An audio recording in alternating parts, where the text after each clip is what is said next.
Hey guys, it's Dr. Rick and welcome to another Functional Fitness Friday. You know, the past couple of weeks we've been going over the foundational movements of the push and the pull, and this week what I would like to go over is the hip hinge. So what is a hip hinge? A hip hinge is any flexion extension originating from the hips that involves a posterior weight shift.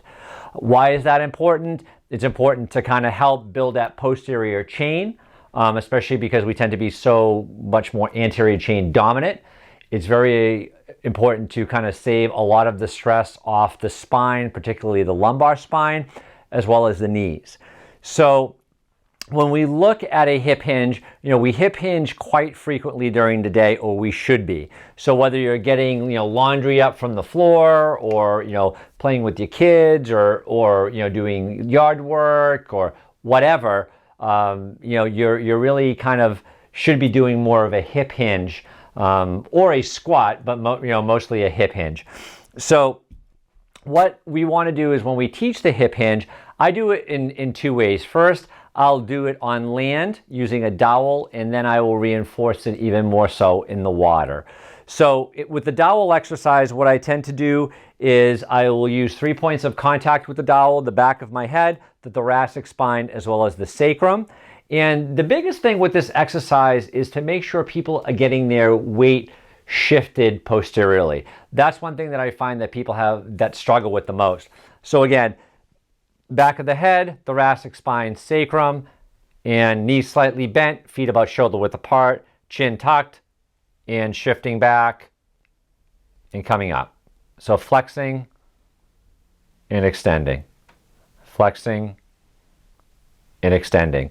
So what we see as common compensations is if people don't have that hip joint mobility, what we'll see is a lot of just kind of like bending forward, flexing forward, or what we'll see is they'll be flexing a lot from that lumbar spine, or they'll be, again, knee dominant and squatting this way.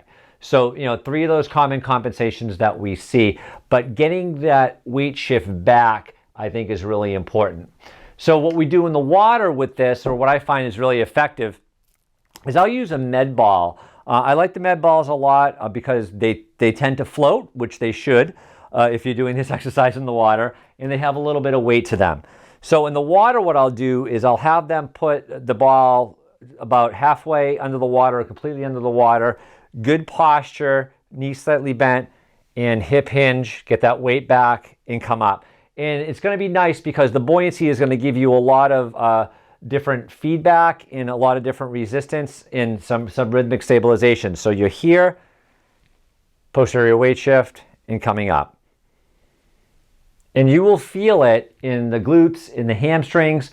So again, as your client gets more comfortable with this exercise, they'll sit back and down into those hips, and they really feel this posterior chain working, which is super important. So what I'd like to do now is show you a video, and again, any feedback appreciated, but I hope you guys have a great day. All right, see ya.